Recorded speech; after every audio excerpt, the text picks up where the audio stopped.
네, 계속해서 말씀의 우리 삶을 비춰보는 시간입니다. 우리의 말과 행동을 주님께 맞춰가는 아름다운 조율의 시간이지요. 한낮의 큐티 이어가겠습니다. 오늘은 신암교회 권태일 목사님 자리하셨는데요. 목사님 안녕하세요. 안녕하세요. 반갑습니다. 네, 한 주 잘 보내셨나요? 네, 덕분에. 네, 지난주 목사님하고 말씀 나눈 지가 며칠 되지 않은 것 같은데 벌써 한 주가 지나고요. 그래요. 세월이 너무 빨라요, 진짜. 네, 오늘도 귀한 말씀 함께 은혜 나누도록 하겠습니다. 네. 이 시간에는 고신총회교육원에서 펴내는 월간 복 있는 사람 교재로 함께 나누고 있는데요. 인터넷 검색창에 복 있는 사람 찾아보시면 오늘의 말씀 본문 확인하실 수 있고요. 미리 말씀 읽고 묵상하시고 점심때는 함께 생각과 마음을 나눠보는 시간으로 갖겠습니다. 오늘 본문 제가 먼저 읽어드리고요. 이어가도록 하죠. 오늘은 믿음과 긍휼이란 주제고요. 묵상할 말씀 누가복음 7장 1절에서 17절 말씀입니다. 예수께서 모든 말씀을 백성에게 들려주시기를 마치신 후에 가버나움으로 들어가시니라. 어떤 백부장을 사랑하는 종이 병들어 죽게 되었더니 예수의 소문을 듣고 유대인의 장로 몇 사람을 예수께 보내어 오셔서 그 종을 구해 주시기를 청한지라. 이에 그들이 예수께 나와 간절히 구하여 이르되 이 일을 하시는 것이 이 사람에게는 합당하니이다. 그가 우리 민족을 사랑하고 또한 우리를 위하여 회당을 지었나이다 하니 예수께서 함께 가실새. 이에 그 집이 멀지 아니하여 백부장이 벗들을 보내어 이르되 주여 수고하시지 마옵소서. 내 집에 들어오심을 나는 감당하지 못하겠나이다. 그러므로 내가 주께 나아가기도 감당하지 못할 줄을 알았나이다. 말씀만 하사 내 하인을 낫게 하소서. 나도 남의 수하에 든 사람이요 내 아래에도 병사가 있으니 이더러 가라 하면 가고 저더러 오라 하면 오고 내 종더러 이것을 하라 하면 하나이다. 예수께서 들으시고 그를 놀랍게 여겨 돌이키사 따르는 무리에게 이르시되 내가 너희에게 이르노니 이스라엘 중에서도 이만한 믿음은 만나보지 못하였노라 하시더라. 보내었던 사람들이 집으로 돌아가 보매 종이 이미 나아 있었더라. 네, 목사님, 오늘 17절까지 말씀이었는데 네. 우선 10절까지 낭독을 해드렸고요. 네네네. 오늘 이 말씀 어떤 말씀인지 먼저 네. 나눠주시죠. 네. 자, 일단 오늘 말씀 우리가 나누기 전에요. 네. 지난주 목요일 날 저와 나눴던 말씀 중에서 네. 한 가지 좀 바로 잡고 네. 넘어가고자 하는 말씀이 있는데 그거 뭐냐 하면 예수님께서 크게 칭찬하셨던 사람이 한 사람이 있었다. 네. 너는 참 이스라엘 사람이로다. 내 속에 간사한 것이 없도다. 그게 이제 아나니아가 아니고 네. 나다나엘이라고 하는 사람이에요. 아, 네네. 네. 근데 이제 우리가 이렇게 설교하다 보면 네. 거기에 몰입해가지고 네. 가끔 무의식 중에 예. 사람 이름을 잘못 이야기하는 경우가 있어요. 네. 아마 이 방송을 애청하시는 분들 중에서 야, 목사님 실수하셨네? 이렇게 깨달은 사람들은 상당한 수준에 계신 분들이 아닌가 그렇게 생각하시고 네. 목회자도 저렇게 실수할 때가 있구나.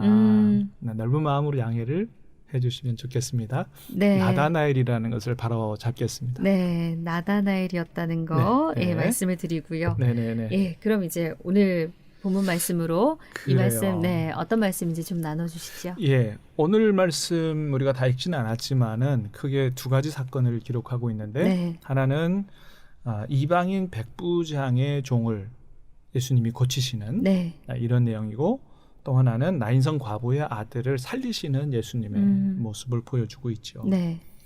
자, 먼저 우리 이방인 백부장의 종을 고치시는 사건을 좀 보면 네. 저는 오늘 말씀을 묵상하면서 2절에 보면 참 놀라운 말씀이 있다는 걸 보게 됩니다. 네. 거기 보니까 그랬어요. 어떤 백부장의 사랑하는 종이 네. 병들어 죽게 되었다니. 백부장의 사랑하는 종이라는 말씀이 눈에 확 들어왔어요. 네. 백부장은 학자에 따라 좀 다르기도 하겠습니다만은 많은 학자들은 이게 이제 로마 군대의 백부장이다. 네. 백부장은 보통 한 100명 안팎의 대략 한 80명 정도의 군사를 거느리는 장교급 군사를 얘기해요. 네네. 보통 이런 군인들 그러면 좀 우리가 생각하는 이미지가 좀 무섭고 네. 뭐 이런 이미지인데 이 사람은 그 자기 종을 사랑하는 사람이었다는 거예요. 네. 굉장히 의아하죠. 당시에 있어서 우리나라에도 뭐 노예제도가 있었던 머슴이나 종 네. 이런 시대가 있었습니다만은 그 당시의 종은 사실 인간 취급을 못 받았습니다. 병들어 죽게 되면 그냥 내다 버리는 이런 도구에 불과했지 네. 뭐 사람이라고 보지 않았거든요. 근데 이 백부장 이 군인이라는 사람이 자기의 종을 사랑했다는 거예요. 네. 그러니까 이 사람이 인품이 얼마나 훌륭하다라는 것을 보여주고 있는 거거든요. 근데 사실은 이런 사람이 하나님 나라에 합당한 사람입니다. 마태복음 8장에 보면 이와 똑같은 말씀이 나와요. 그래서 이 백부장의 종을 치유하는 이 말씀을 하시는 가운데 나중에 그런 말씀하세요. 나중에 동서남북에서 많은 사람들이 와서 천국에 아브라함과 야곱과 이삭과 함께 앉을 것이다. 네. 구원받는 사람들이 이방인들에게 열려있다. 이런 사람이 천국에 합당한 사람이다. 이런 이야기를 하시는데 사실 하나님께서 꿈꾸시는 나라 사실은 이 하나님의 나라가 우리가 죽고 가는 천당만 이야기하는 게 아니거든요. 하나님이 원하시는 하나님의 나라는 이 땅에 하나님의 나라가 이루어지기를 원하시죠. 네. 그래서 주기도문에서도 하나님의 나라가 임하시기를 기도해라 네. 말씀하시잖아요. 그 하나님의 나라, 하나님이 꿈꾸시는 나라가 어떤 나라냐 여러 가지로 얘기할 수 있습니다만은 중요한 것 한 가지는 종이 주인을 사랑할 수 있는 나라. 자, 오늘 좀 거꾸로 됐죠? 오늘은 주인이 종을 사랑했는데 네. 종이 주인을 사랑하는 나라. 이걸 어디서 볼 수 있냐 하면 출애굽기 21장에 가면 볼 수 있어요. 네.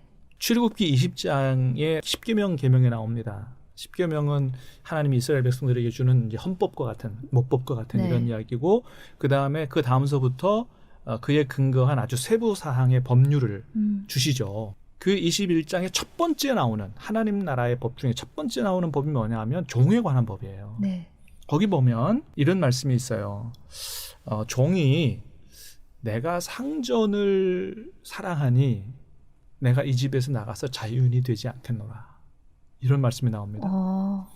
종이 말합니다. 네네. 보통 한 히브리 종은 한 6년 동안 이렇게 일하면 나중에 해방시켜줘야 되거든요. 근데 종이 주인을 너무 사랑해서 안 나가겠다는 거예요. 난 그냥 이 집에 살겠다는 거예요. 한번 생각해 보세요. 종이 자유할 수 있는데도 불구하고 제가 자유인이 안 되고 이 집에서 눌러 살겠다라고 이야기할 정도면 주인이 그 종에게 얼마나 잘해줬으면 네. 그렇게 했겠냐는 거예요. 네. 그러니까 하나님께서 이 말씀을 하시는 거거든요. 그러니까 하나님이 꿈꾸시는 나라가 어떤 나라인 것을 볼 수가 있어요. 세상 나라는 종은 인간 취급 안 합니다. 네. 그건 도구고 물건이고 죽으면 내다버리는 쓰레기와 같은 존재인데 하나님이 꿈꾸시는 나라는 종이 주인을 사랑하여 안 나가고자 한다면 그를 데리고 재판장에게로 가서 귀를 뚫어라. 그리고 영원히 그걸 표식으로 삼아라. 네. 말씀하시거든요. 그러니까 하나님이 생각하시는 나라는 종이 주인을 사랑하여 함께 사는 나라거든요. 그 다음에 여종에 관한 규정이 나오는데 여종은 딸과 같이 대우하라고 말씀하십니다. 그러니까 종을 종이라고 보지 말라는 거예요. 가족이라고 보라는 겁니다. 네. 그리고 가족처럼 대우하라. 이것이 하나님께서 꿈꾸시는 나라거든요. 근데 이제 오늘 본문은 백부장이 이 종을 사랑하잖아요. 네. 그러니까 출애굽기에 말씀하신 하나님과 말씀과 맥을 같이 하는 겁니다. 하나님께서 원하시는 나라는 바로 이런 나라거든요. 백부장이 자기 밑에 수하에 있는 부하를 부려먹는 것만 하는 것이 아니고 네. 정말 그를 한 인격체로 대하고 사랑할 수 있는. 그래서 이 종의 병을 고치기 위해서 예수님까지 초대할 수 있는 이런 사람이 바로 하나님 나라에 합당한 모습을 갖춘 사람이라고 얘기할 수 있거든요. 그래서 이 백부장은 자기의 종을 사랑한다는 것 자체도 너무 놀랍고요. 네. 두 번째는 5절에 보니까 그가 우리 민족을 사랑하고 그랬잖아요. 네. 그러니까 이 백부장은요. 식민 지배를 하고 있는 이스라엘 사람들도 사랑했다는 네. 거예요. 피지배 식민지인 사람들. 네. 이건 우리나라 일제 강점기를 생각해 보면 알잖아요. 일제 순사들이 우리나라 사람들이 어떻게 했습니까? 네. 그거 생각하면 이 백부장은 아주 놀라운 사람이거든요. 네.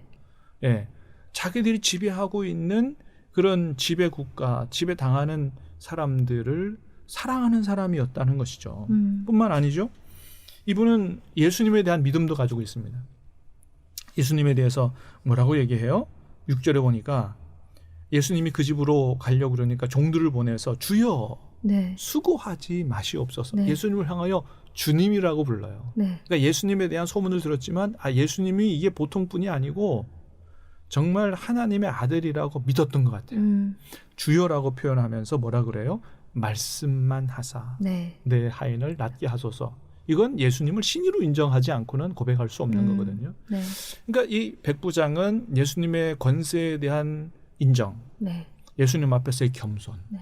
또 예수님이 내 종의 병을 치유할 수 있다고 하는 능력에 대한 믿음.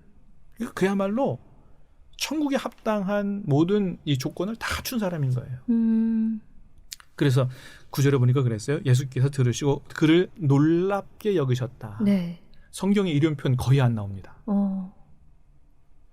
예수님께서 제자들한테 맨날 하셨던 얘기가 믿음이 적은 자들아 책망하셨고요. 네.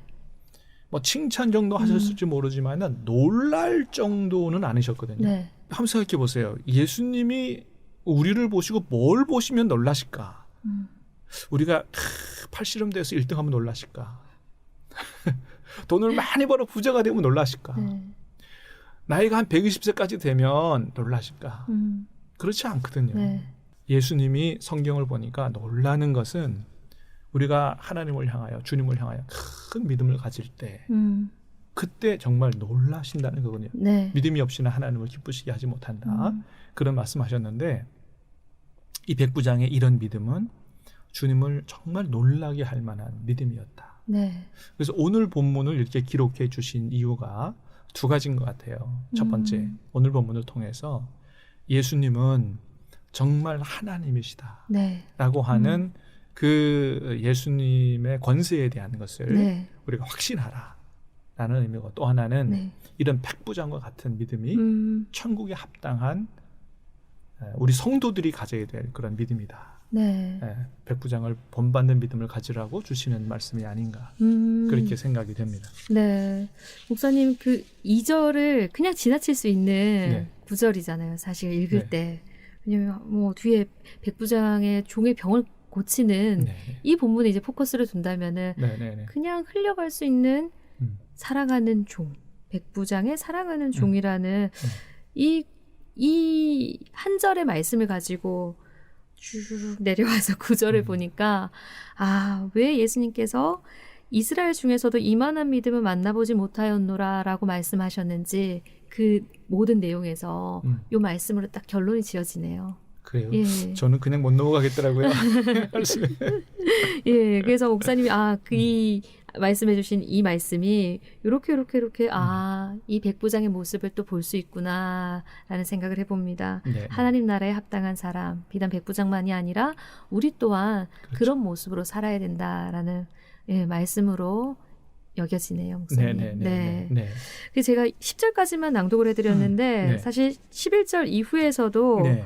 여기 이제 과부가 나오거든요. 네. 예, 이 부분도 목사님 잠깐 그럴까요? 나눠 주신다면요. 네. 그 이 뒷부분에서는 그러니까 첫째 부분에서는 예수님이 병을 고치시는 능력이 있으신 분이다. 두 번째는 죽은 자를 살리시는 권세가 있으신 분이다. 네. 그것을 보여주고요. 저는 이 말씀을 보면서 이런 생각을 했어요. 예수님은 오늘도 여전히 죽은 청년들을 살리시는 분이다. 그러니까 그 과부의 독자, 네. 그가 청년이었다 그랬거든요. 네. 제가 이 말씀에 감동이 됐어요. 예수님은 오늘도 죽은 청년들을 살리시는 분이다. 제가 볼 때는 이 시대의 청년들이 영혼이 삶이 많이 죽어 있습니다. 네. 청년들이 너무너무 살기가 어려운 시대예요. 취직이 안 되니까 3포 세대를 넘어서 7포 세대 네. 모든 걸 포기하고 살고 있고요. 간간히 뉴스에서 많은 청년들이 자살 사이트를 통해서 모여서 자살한다는 이야기들이 심심치 않게 들려오고 있는 시대가 우리 시대인데 예수님은 이 시대에 죽어가는 청년을 살리시는 분이다. 그런 생각을 하게 됐습니다. 네. 예수님은 일단 하나님이시기 때문에 우리 청년들에게 생기를, 그러니까 살맛 나는 마음을 불어넣어 주시는 분이다. 저는 제가 경험했기 때문에 그래요. 네. 저도 청년 시절에 일었을 때가 있었거든요. 네. 그 다음날 안 일어났으면 좋겠다. 이런 경험을 한 적이 있는데, 너는 내 것이라고 하는 찬양, 이사야 43장의 말씀으로 만든 이 찬양을 들으면서 제 마음속에 하나님의 음성이 들려온 거예요. 내가 이런 하나님의 사랑을 받고 있나? 라는 사실에 얼마나 눈물을 흘리고 찬양한지 몰라요. 그 다음서부터는 살고 싶어지더라고요. 네. 내가 사랑받고 있다는 걸 아니까. 그래서 우리 청년들도 예수님을 제대로 알게 되면, 예수님의 사랑을 알게 되면 나는 영원히 살아날 거라고 생각합니다. 네. 두 번째, 예수님은 우리들에게 거룩한 꿈과 비전을 주신 분이에요. 단순히 세상에서 출세하고 부귀영화 누리고 이런 정도가 아니고, 우리 인생을 정말 한 번뿐이 없는 인생을 의미 있게 살아갈 수 있는 거룩한 꿈과 비전을, 그래서 의미 있고 보람되게 인생을 살아갈 수 있도록 하시는 분이 예수님이에요. 그래서 청년들이 예수님을 제대로 만나면 그런 인생을 살 수 있습니다. 뿐만이 아니죠. 예수님은 언제나 우리와 늘 함께 계시면서 어려울 때마다 위로하고 격려하고 힘이 되어주시고 또 늘 우리의 앞길을 인도해 주시니까 네. 이보다 더 좋은 분이 어디 있어요. 보혜사 되시는 예수님, 그분이 성령님으로 와 계신데 그분은 늘 우리 옆에서 도와주시는, 보혜사라는 분은 파라클레토스라는 말이거든요. 늘 옆에 계셔서 우리를 도와주시는 분. 청년들이 늘 외롭고 그런데 네. 예수님을 제대로 알게 되면 여전히 예수님을 통해서 이 시대의 청년들은 살아날 수 있다. 네. 저는 그 확신을 가지고 청년들이 오늘 말씀을 통해서 예수님을 만났으면 좋겠어요. 아멘. 네. 오늘 누가복음 7장 11절 이후 말씀으로 네. 청년들이 정말 이 말씀에서 예수님의 사랑, 예수님의 그 청년들을 향한 그 뜨거움을 좀 깨달았으면 좋겠다. 그런 마음도 네. 들고요.